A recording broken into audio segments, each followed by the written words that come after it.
Today I'll teach you guys how you guys can fix your account has been disabled in App Store. So if you're facing this problem when you open App Store, you can't use App Store, it's just going to show you a warning. In that case, let me show you how to fix it. First thing is check your internet if it is slow or not. If it is slow, then just switch to your data connection and try to see if it works or not. If it works, then it was your internet connection. So just improve to a faster internet connection. It should be fixed. But let's say your internet connection was not the issue and you're still facing the problem.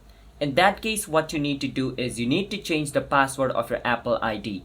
In order to do that, you need to go inside your phone setting. Once you're inside your phone setting, at the top, you can see your Apple ID's name. So my Apple ID's name is Jake, so I will click on this, but you need to click on your Apple ID name. Once you're over here, the second option, password and security, click on it. Once you do that, it's going to take you to the password changing place of your Apple ID.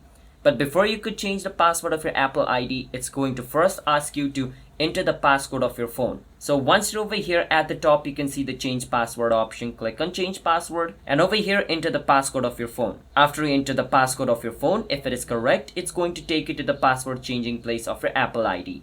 Now over here you can enter the new password of your Apple ID and enter it again to confirm it, and just click on change at the top right, and it's going to change your Apple ID's password. Once the Apple ID's password is changed, open App Store and it should work. If it still did not work, then what you can do is just log out from your Apple ID on your iPhone and log into another Apple ID. So try to create a second Apple ID and use that, because it could be that your Apple ID has been disabled or banned for some reason. So having a secondary Apple ID will help. So in that case, just switch Apple ID and it should work.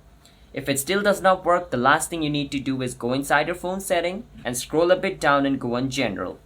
Once you're inside General, scroll all the way down and click on Transfer or Reset iPhone. And then at the bottom, click on Erase All Content and Setting. Once you do that, all the information of your iPhone will be resetted. Your iPhone will be brand new. Just make sure you back up all the information data you have, because if you don't, then you're not going to receive it again. It's going to completely erase everything on your iPhone and make it brand new. So your problem will be fixed. So hope you understand on how you guys can fix this issue. Hit the subscribe to our channel, How to Guide. I'll see you guys next time.